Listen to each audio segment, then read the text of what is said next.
ha producido unos debates enormes. Estamos con el doctor Bretman Arteaga, psicólogo forense, criminalista, integrante de la Dirección de Capacitación del Colegio de Psicólogos. Esto viene a cuento, digamos, esta secuencia, por las dos últimas noticias que nos han parecido terribles. El tipo que le quema la cara a su mujer, ¿no? Con agua hirviente, y otro caso más. En realidad son varios casos de agresiones. Hay varios casos. Hacia las Entonces, mujeres, claro, hay un punto de vista femenino sobre esto, que es el feminicidio y todo. ¿Cómo está usted, doctor? Bueno, ante todo, muy buenos días. Acérquese al micrófono. Muy buenos días. Un honor estar aquí, pues, acá compartiendo el escenario con usted, Chema Salcedo. Oiga, porque es que conmigo, ¿no? Con la juventud. Jorge Bayón, los jóvenes a la obra. Y todo el Perú, ¿no?, que nos escucha. Claro. Muy bien. Sí, pues es un tema muy trascendental, muy importante, que está generando mucha polémica, mucha controversia, ¿no? Hay una pregunta básica: ¿todos podemos llegar a ser asesinos en un determinado momento, doctor? Pregunta de cajón, y siempre me preguntan esto los universitarios, los alumnos, a donde yo genero estas ponencias. David Vaz tiene una obra sobre el instinto asesino, y él plantea de que todos en algún momento por nuestra mente pasa querer matar a alguien. Pero esto es impresionante porque en las estadísticas que tú generas en poblaciones mayores, efectivamente todos por su mente se les genera este tipo de pensamientos de querer matar a alguien. Sí. Pero ¿qué es lo que te lleva a cometer estos eventos? De repente una disfunción familiar, algunos problemas que se plantean, como por ejemplo la excesiva crueldad que se generan en los animales, la enuresis, la piromanía y muchos detalles más que van avanzando paulatinamente, secuencialmente, gradualmente, desde la niñez, la adolescencia y parte de la juventud, ¿no? O sea, hay un momento en el que todos decimos: ojalá te mueras y te voy a matar. Inclusive lo decimos verbalmente, sí. Lo verbalizamos, o si no, te voy a matar, pero te voy a matar matándome yo. Porque yo me suicido para que tú te mueras. Típico en las relaciones amorosas, ¿no? En las relaciones que se dan, pues, de estas famosas relaciones tormentosas, ¿no? Tormentosas. Esas relaciones que son tormentosas, muchas, doctora. Por favor, ¿no? Sí, son esas relaciones tormentosas donde encajan el victimario y el agresor. O la víctima y el agresor encajan de una manera tan precisa que ellos, sin darse cuenta, pertenecen a este tipo de eventos. Y por ahí los índices de criminalidad aumentan, porque de repente su intención en algún momento no fue ocasionarle la muerte, sino producto de la riña, de las peleas, de las constantes agresiones. Por ahí hay un empujón, un puñete, y a consecuencia de esto le genera la muerte. Entonces ya saltan las principales páginas periodísticas donde dice: tenemos un nuevo caso más de feminicidio, ¿no? Esto hablando, perdón Jorge, para terminar yo de hablar, considerando personas normales, entre comillas. Sí. Por supuesto, no estamos hablando de un psicópata, no estamos hablando de... Todavía no estamos hablando de nosotros tres que estamos acá. De personas normales, comunes, corrientes y silvestres. Si es que yo fuera normal, digamos, cosa que está en discusión. Si que fuéramos normales. Si fuéramos normales, cosa que está en discusión. Pero esto es claro. Sí, definitivamente. Hay un psicólogo que yo lo recuerdo mucho, David Canter. David Canter fue un psicólogo inglés que planteaba y decía: si es factible encontrar indicios y evidencias de tipo biológico, de tipo balístico en una escena de crimen, ¿sería factible también encontrar indicios y evidencias de tipo psicológico? Eso ya nos lleva, oiga. Entonces, mire, o sea, se incursiona una escena del crimen donde tú ves escenas totalmente escalofriantes, ¿no? Donde hay de repente cuerpos cercenados, o de repente recordamos el caso de Juliana Yamonja, 65 puñaladas. Exactamente. La excesiva crueldad con que se le genera la muerte a esta persona. El escenario mismo del crimen, escenario, ¿no? Sí. La disposición de las cosas, la ropa. Lógico, incluso se han ¿no? visto escenarios donde el agresor mismo utiliza la propia sangre de la víctima y deja escribe en la pared. En la pared, sí. Entonces, su firma. Más que su firma, deja un mensaje. Una reflexión, digamos. Lógico. Recordemos hace de repente 2 años atrás esto de los famosos emos que habían sacado, donde este muchacho lo llevan a un hotel y le hacen una inscripción en el dorso: aquel que no castiga la maldad ordena que se haga. Y el muchacho amanece muerto, pues, con una certera puñalada en el corazón, ¿no? Pero, ¿qué te dice la ciencia, no? Si esto fue antes de morir o después de morir, en lo que en tanatología forense se llama post-mortem o ante-mortem, ¿no? Entonces, la inscripción se refiere. A la inscripción. En estos casos estamos hablando de personas inimputables. Si es que tienen una serie de cuestiones psicológicas, psiquiátricas. Ahí vamos a llegar. No hay ningún castigo legal, digamos. Es una cuestión donde de repente la cuestión legal está muy clara porque te habla de personas imputables o inimputables. Pero ¿qué es lo que pasa en la práctica? ¿Qué es lo que pasa en la realidad? te enfrentas a personas que han cometido un acto criminal, pero ¿qué hacen los evaluadores, tanto del Ministerio Público como la de la propia policía? Hacen una evaluación psicológica, psiquiátrica, para determinar el estado de salud mental de este personaje. Pero por ahí de repente tú te percatas y te das cuenta de que hay algo más allá, que vendrían a ser las motivaciones. ¿Qué es lo que te motiva a generar la muerte de esta persona? Yo, dentro de las obras que tengo publicadas, tengo una que habla sobre los perfiles criminales, y ahí yo doy una clasificación muy precisa. Tenemos uno de orden político. O sea, la motivación es el dogma, la doctrina, el pensamiento. Acuérdate de Abimael Guzmán, Sendero Luminoso. Todos los grupos terroristas. Quiere decir más allá de los musulmanes, lógico, radicales, los talibanes, en fin. Todos estos que van motivados por cuestiones doctrinarias, dogmáticas, producto del pensamiento. Por ahí tenemos una tercera categoría que se va y está instalada en las motivaciones, pero de la parte económica, bursátil, remunerativa. Entre paréntesis, del narcotráfico y por ahí el sicariato, que ha entrado mucho a nuestro país. Entonces, matas, ¿por qué? Porque hay un pago de por medio. El interés aquí es el dinero, a diferencia de un asesino que tiene una cuestión dogmática, doctrinaria. Pero tenemos el asesino de orden psicológico. Claro que sí. El de orden psicológico ya va motivado por un trastorno del tipo del pensamiento. Absolutamente. Tenemos una esquizofrenia, tenemos una paranoia. Entonces, ellos literalmente dicen, yo sentía que escuchaba voces y me ordenaron matar. Sí. Ejemplo de este asesino serial en Perú, Pedro Pablo Nacada Ludeña, 2006. Dentro de la obra que tengo también estipulada, hago yo una reflexión de que en Perú se dan cada 10 años un asesino en serie. Recordemos a Díaz Balbín, por ejemplo, en el 85, en el 96 al monstruo de Parcona, de Pachacamac. Absolutamente. Y por ahí tenemos en el 2006 a este Pedro Pablo Nacada Ludeña, ¿no? En las calles de Huaral. Claro, usted por su juventud no recordará los últimos casos en los que se aplicó la pena de muerte en el Perú, ¿no? El monstruo de Armendáriz, famoso. El monstruo de Armendáriz, que fue un fallido, porque no, en realidad, los recuentos de la historia fue un fallido. Pero había que matar a alguien, oiga. Pues, sí. Porque la sociedad exige venganza. Sangre. La sociedad exige sangre. Justamente pedían eso, pues en aquel entonces. Pienso que se cometió un error, ¿no? Bueno, ahí hay unas cosas tremendas. Acá mi amigo Giacomo, nuestro jefe de control, dice, ¿en qué momento se me cruzan los chicotes y me convierto en asesino? Si eres un psicópata o eres una persona que tiene un desvarío mental, es distinto, ¿no? De que si soy un político o soy un lo que sea. Por ejemplo, me preguntaban mucho a mí, pero este que mata por cuestiones dogmáticas, por cuestiones doctrinarias, ¿tiene de repente algo de psicópata? Claro que tiene algo de psicópata. Todos tenemos algo de psicópata, sí, ¿no? Sí, es cierto. Pero lo que hay que diferenciar ahora en la actualidad es el psicópata del sociópata. Claro. El sociópata es el que rompe pues alguna norma, alguna ley, una estructura legal instaurada por el medio social donde éste vive. Claro.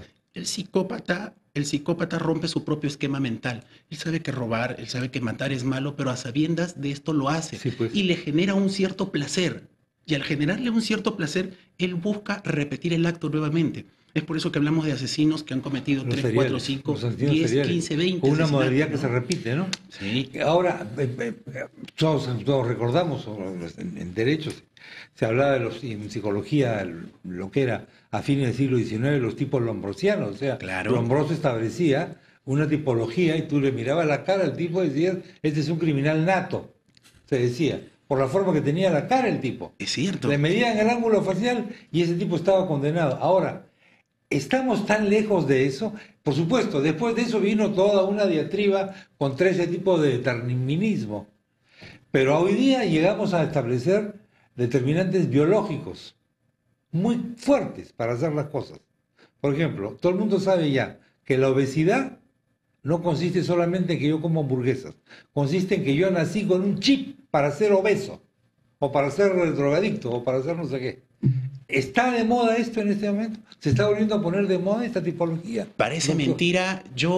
Esa es una teoría que se planteó en el año 1860 más o menos con la teoría de César Lombroso Levi. César Lombroso Levi tenía la peculiaridad de efectuar estudios en cárceles italianas y poder determinar a través de estudios antropométricos las características netamente faciales. Y él decía, un personaje con la frente prominente, sí, señor, con los labios muy gruesos, los pómulos sobresalientes y los brazos excesivamente largos y de color, o sea, moreno, era considerado ya un delincuente, solamente por sus características. Claro. Para mí es sorprendente esto porque yo he efectuado estudios en psicomorfología, en lo que es psicomorfología o morfopsicología, que tiene que ver con la facie, el rostro. Y es sorprendente cómo tú agarras a todos los asesinos seriales, partiendo de Estados Unidos, pasando por Argentina, pasando por Ecuador, por Colombia y llegando a Perú, todos presentan en su rostro esta facie que planteaba César Lombroso Levi. Mi intención no es revivir la teoría de eso, pero se da, o sea, es sorprendente. Pero ahora tenemos elementos de investigación biológica y otros que tenemos tres características muy precisas. Vamos a suponer de que yo soy un reconocido biólogo que ha venido aquí. Entonces yo te explico de que hay una característica genética, el famoso gen criminal, el XXY para los hombres y el YYX para las mujeres. Absolutamente. Son características de tipo biológico. Entonces te diré también de que la carga genética es asumida a tal para los hijos. ¿Qué decía César Lombroso? De padres delincuentes, hijos delincuentes. Ya estaban predeterminados ya. Pero por ahí habían sus salvedades. Claro, eso es desde el punto de vista. Eso, ¿no? Claro, eso es desde el punto de vista biológico. Vamos a suponer de que yo soy un reconocido sociólogo aquí.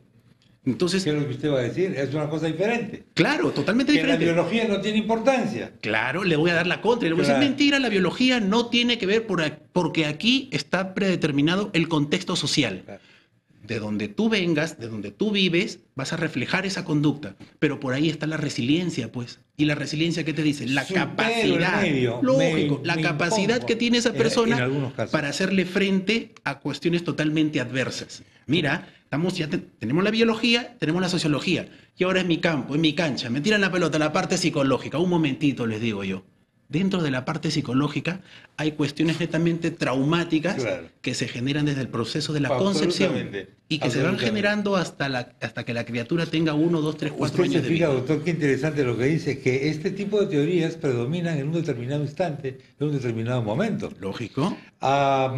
Estando yo estudiando Derecho, un día nos llevaron al frontón. ¿Ya? En el frontón yo pude hablar con Pichuzo. Ajá.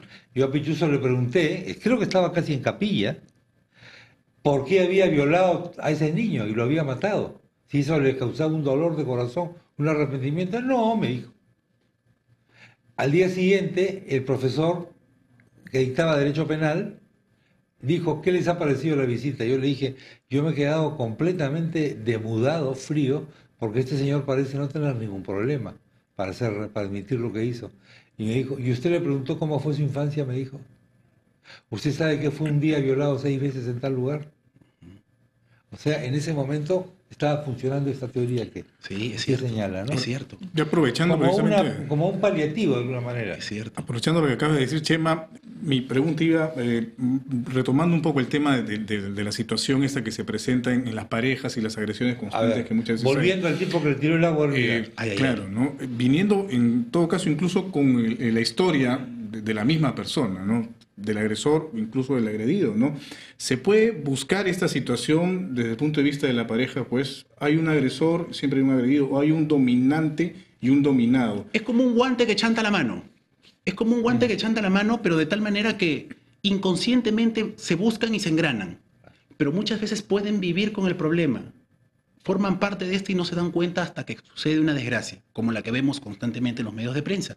Pero ¿cuándo te das cuenta tú de este inconveniente? Hay muchas familias que proceden de hogares disfuncionales donde asumen conductas totalmente normales. El padre llega mareado, agrede a la mujer, insulta a los hijos, veja a la madre, y los niños que van creciendo ven esto como algo normal, como algo repetitivo. Exactamente. Y cuando van creciendo buscan estos patrones de conducta y se engarzan de tal manera que vuelven a repetir la historia. Inconscientemente vuelven a repetir la historia. Pero otros no.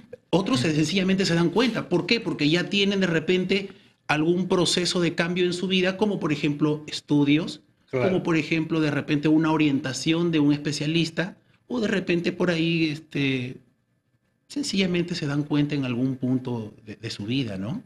Pero sencillamente te das cuenta de que existe esto. Entonces, ahora en la actualidad se habla de un enfoque biopsicosocial. Se trata de engranar estos tres sistemas para darle una explicación científica ya a estas conductas. Entonces, por ejemplo, antiguamente en criminología se hablaba de la biología, de la sociología, de la psicología y se hablaba incluso de hasta la antropología. Absolutamente. Pero la antropología quedó desfasada y se dio como consecuencia a estas tres ciencias entes rectores, ¿no? Que te dan una explicación del por qué esta persona comete este tipo de actos, ¿no? Ya sea criminales o... Ese es el gran tema, ese es el gran tema. ¿Por qué hacemos las cosas y por qué somos malos? ¿Por qué somos buenos mientras no se nos presente la oportunidad de ser malos, quizás? Chema, hay una frase que yo siempre la comparto y es, creo que te va a llamar a la reflexión. Sí, señor. Hay rasgos de virtud en el malvado, como rasgos de maldad en el virtuoso. Absolutamente de acuerdo. No te entiendo, profesor, me dice un alumno. No lo entiendo. Con esto te digo, de que hay personas que siendo malas tienen su parte buena. Claro. Y personas que siendo buenas tienen su parte mala. Como los códigos en Definitivamente. las mafias, ¿no? Sí. Hay códigos que se respetan, o las familias, ¿no? Hay lealtades. Bueno, claro, bueno. Estimado doctor Bretman Arteaga, gracias. A ustedes por darme esa oportunidad. Muy interesante. ¿Su libro cómo se llama? Y Perfiles criminales. ¿Dónde se puede conseguir ahora? Estos libros los tiene el Colegio de Psicólogos, ya está ya la ¿Librerías normales? Todavía no. Todavía no. Que digo normales, todavía no. Librerías normales. La palabra normal. Todavía no. Todavía no, pero está como... Perfiles criminales. Perfiles criminales. Muchas gracias, doctor Bretman Arteaga. A ustedes. Por estar en el programa. Señoras y señores, nos vamos rápidamente a unos mensajes importantes. Nos hemos originado un poquito, pero el tema lo ameritaba, creo. Nos hemos tomado una pequeña licencia. Perdón a los auspiciadores y perdón a nuestros amigos de la sección de las noticias. Ya volvemos.